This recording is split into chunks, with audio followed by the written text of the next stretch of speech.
Aujourd'hui, on se retrouve dans une vidéo soft spoken assez particulière puisque j'ai décidé de mélanger deux concepts qui ne vont pas habituellement ensemble, donc l'ASMR et les threads horreur.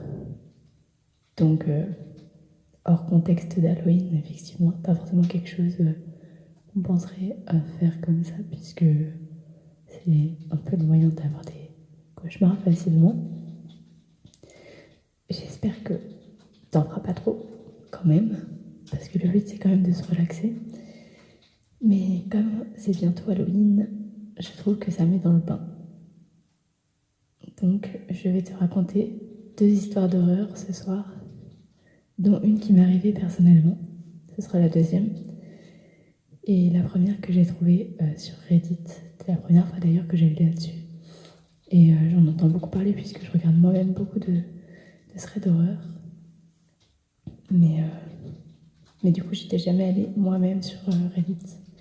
C'était l'occasion de découvrir. Alors juste, si tu entends des bruits de clavier derrière, c'est normal, parce que mon copain est en train de travailler. Mais j'espère que ça ne te dérangera pas trop.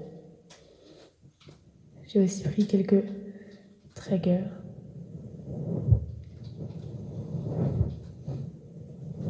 Même si je pense que je vais pas forcément m'en servir pendant toute la vidéo. Parce qu'il va falloir que je me rappelle de l'histoire en même temps, donc ça va faire beaucoup de tâches.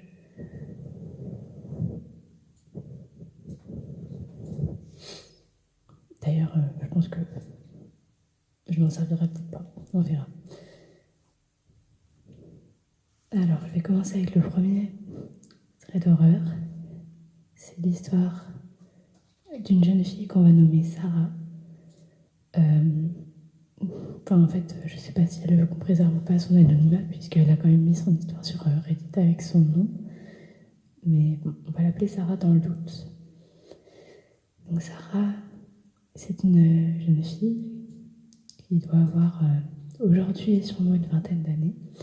Et elle nous raconte que son histoire s'est déroulée en 2021, quand elle était encore mineure. Sarah est une jeune fille qui vit en Suisse, dans un village de campagne, pas très loin d'une grande ville. Elle nous dit aussi qu'elle est étudiante en droit aujourd'hui. Donc Sarah, un jour, elle part faire une balade en forêt avec son cheval. Au bout de 30 minutes de balade, elle aperçoit une silhouette immobile à peu près 100 mètres d'elle. Au départ, elle ne s'inquiète pas plus que ça, et elle se dit que soit la personne a peur des chevaux, soit il attend son chien ou quelque chose d'autre. Elle s'approche et remarque que la personne a sa capuche sur la tête et regarde le sol. Quand elle arrive à son niveau, Sarah le salue et il lui répond « Salut ma petite ». Sarah nous dit qu'elle a trouvé ça bizarre sur le moment et pas plus que ça.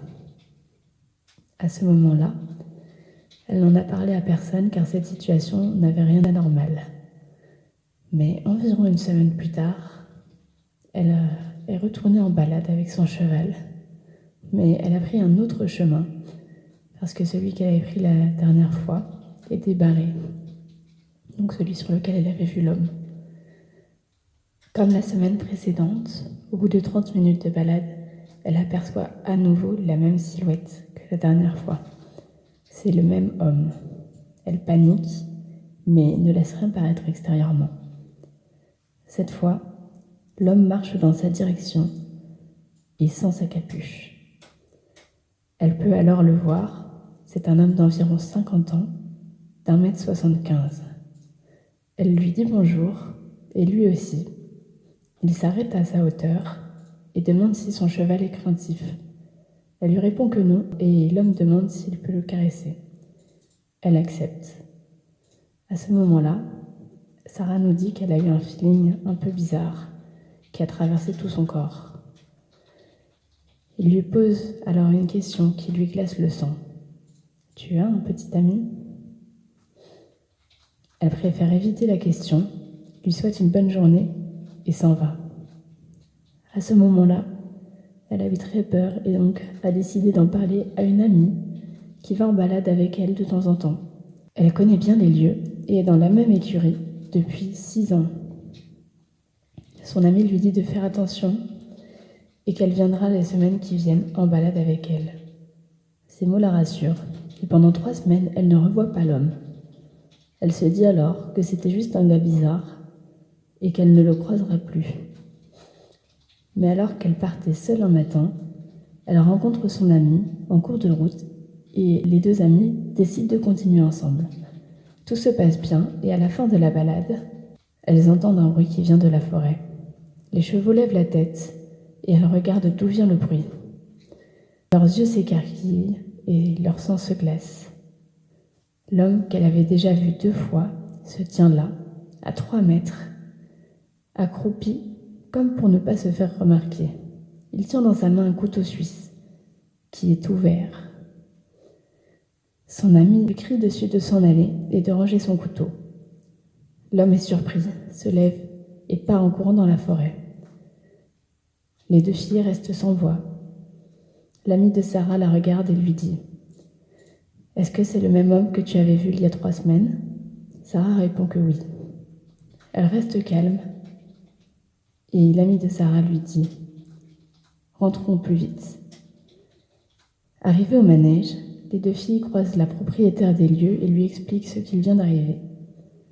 Cette dernière les rassure et leur dit qu'il pourrait s'agir du propriétaire de la ferme en haut et qu'il coupait peut-être du bois. Sarah n'y croit pas trop, mais décide de ne rien dire à ses parents car elle pourrait s'inquiéter. Au bout de 4 mois, Sarah est enfin majeure et décide de reparler avec la propriétaire de l'écurie de cette histoire. Quand elle commence à lui parler de cette histoire, la propriétaire baisse la tête et lui dit que maintenant, elle peut savoir la vérité puisqu'elle est majeure. Elle lui explique que son amie lui a dit que l'homme était l'ancien propriétaire des écuries. Elle lui explique aussi qu'elle ressemble beaucoup à la fille de l'homme et qu'il a peut-être voulu se venger pour cela, se rapprocher d'elle en pensant que Sarah justement était sa fille.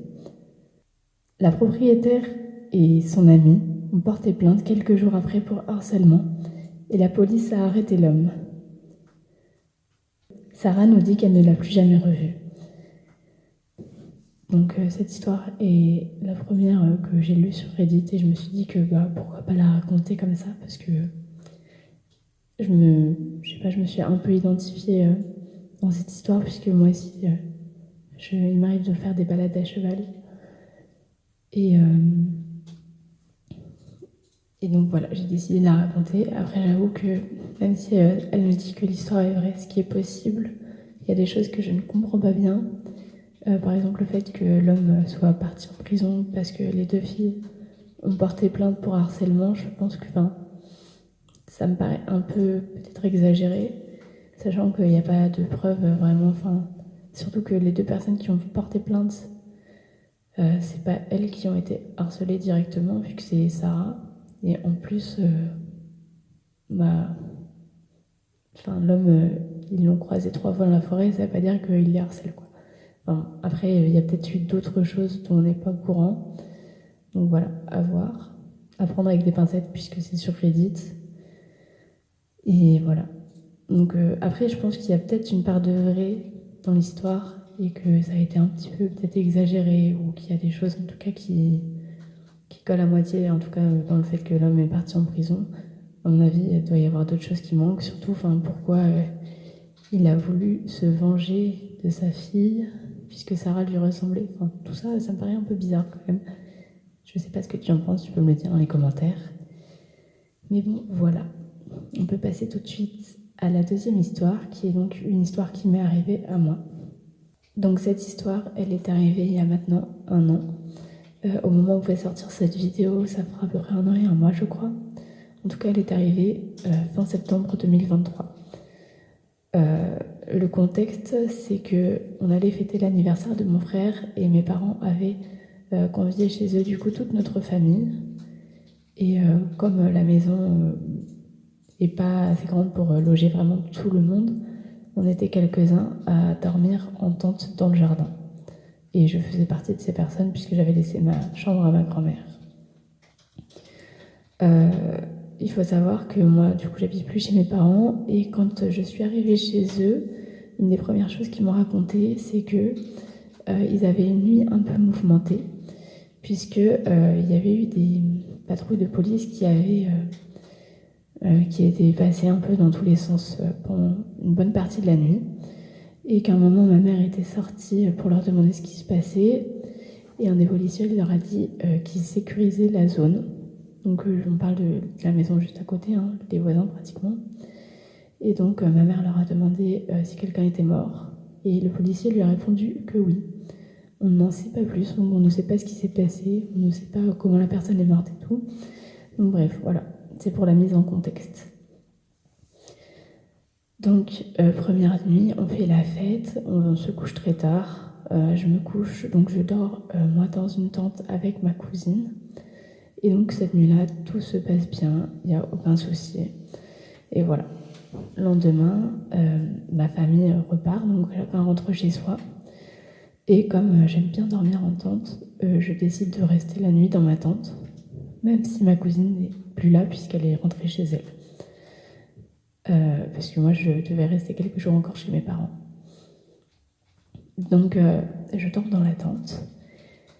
Et vers 3h du matin, j'entends des bruits de pas dans le hall de la tente. Il faut savoir que c'est une tente qui, à la base, est une tente 4 places, avec du coup un hall dans lequel on rentre au départ et 2 compartiments.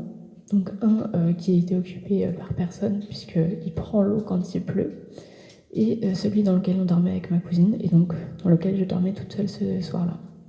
Et donc je disais que vers 3h du matin, j'entends des bruits de pas dans le hall de la tente. Donc ça me réveille en sursaut, en panique. J'ai une une bouffée de chaleur, genre vraiment je panique quoi. Je commence à avoir très peur puisque tout de suite ce qui me revient en tête, c'est directement les faits que mes parents m'ont racontés, qui se sont produits donc 2 nuits avant ça, avec les policiers qui sécurisent la zone et on ne sait pas pourquoi, donc quelqu'un qui est mort et tout. Donc à tout moment, il y a un fou en liberté qui a tué quelqu'un, enfin on s'imagine un peu tout, surtout pendant la nuit. Moi c'est ça qui me réveille, c'est les bruits de pas. J'ai pas entendu la fermeture éclair du hall de la tente, mais bon, je me suis dit en fait surtout je dormais, donc les bruits de pas m'ont réveillée. Donc là je mets du temps à raconter, mais tout s'est passé vraiment très vite, et donc sur le moment je me dis il faut que je tienne. Il y a 2 fermetures qui ferment la tente, mon compartiment, donc qui sont pour l'ouvrir et la fermer. Et donc moi je me dis il faut que je serre ensemble les 2 fermetures pour pas que la personne elle puisse ouvrir mon compartiment. Et donc j'approche ma main vraiment doucement, genre en essayant de faire le moins de bruit possible pour pas que la personne elle sache que je suis réveillée. J'approche ma main des 2 fermetures pour les serrer ensemble et pas que la personne elle puisse ouvrir quoi. Et au moment où je touche les fermetures, il y a un truc qui s'appuie contre ma main de l'autre côté de la toile. Alors j'ai poussé le hurlement, mais vraiment le plus gros hurlement de toute ma vie, digne d'un film d'horreur. Et donc voilà, j'ai eu la peur de ma vie à ce moment-là. Je pense que tout le quartier m'a entendu. Et sauf mes parents bien sûr qui dormaient. Et donc j'ai crié à la personne de sortir tout de suite de la tente et que j'allais appeler la police, et que en plus j'avais un couteau. J'avais pas du tout de couteau, mais juste j'ai regardé trop de traits d'horreur, donc à ce moment-là c'est le truc qui m'est venu, donc j'ai crié ça. Et là je n'entends plus aucun bruit. Donc je me dis la personne elle est sûrement en train de se demander quoi faire de l'autre côté. Et voilà, donc à ce moment-là, moi je compose pas le numéro de la police, mais le numéro du fixe de mes parents, parce que je sais qu'ils éteignent leur portable la nuit, et je me dis comme ça, ils vont entendre le fixe. Et voilà, parce qu'il y a aussi ma grand-mère qui dormait encore dans ma chambre, donc je me dis il y a forcément quelqu'un qui va entendre le fixe et qui va décrocher, qui va venir m'aider quoi. Donc j'appelle, je laisse un message vocal puisque personne ne décroche en disant qu'il y a quelqu'un dans ma tente. Mais je parle vraiment très doucement. Et à ce moment-là, je me dis, mais j'espère que, en fait... Enfin, je sais pas, en fait, je me dis, mais c'est bizarre, j'entends plus aucun bruit au milieu de la tente. Je sais pas, parce que je me dis, la personne, en fait, elle a eu le temps, enfin, de reprendre ses esprits, je sais pas ce qu'elle va faire. Donc à ce moment-là, je suis vraiment en PLS. Et ça dure super longtemps. Et genre, à un moment, je redis à la personne que je ne l'ai pas entendu partir, mais que j'ai appelé la police, qu'ils vont arriver et qu'il faut qu'ils se barrent, en fait, juste qu'ils partent, parce que je l'ai pas entendu partir. Il se passe encore rien.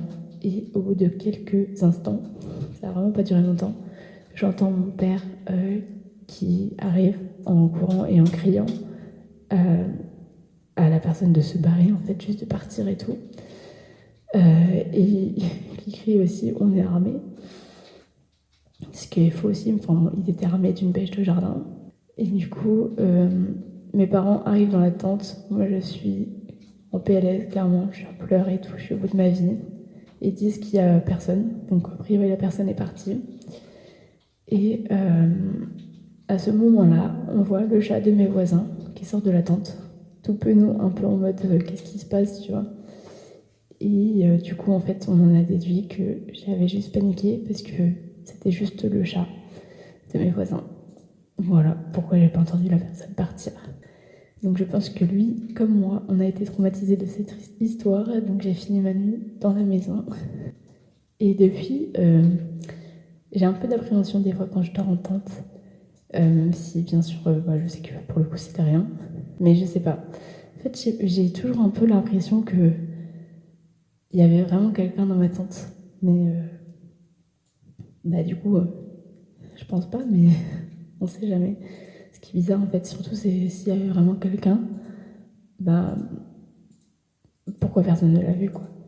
Mais bon, je pense que j'ai surtout fait une grosse crise de parano entre tous les threads d'horreur que j'avais regardés et le fait que juste avant, il y avait quand même quelqu'un qui est mort chez mes voisins et que la police a dit qu'ils sécurisaient la zone, on savait pas trop ce qui s'était passé, donc forcément voilà, ça fait un peu travailler l'imagination. Donc voilà pour cette deuxième histoire. On finit un peu sur une note positive comme ça. Peut-être que ça t'empêchera pas trop de dormir, de savoir que c'était le chat. Et pas vraiment quelqu'un qui voulait me faire du mal. Voilà. Donc sur ce, c'est la fin de cette vidéo. Je te souhaite une bonne nuit et un joyeux Halloween en avance. Je sortirai d'ailleurs dans 2 jours une vidéo roleplay spéciale Halloween. Bisous.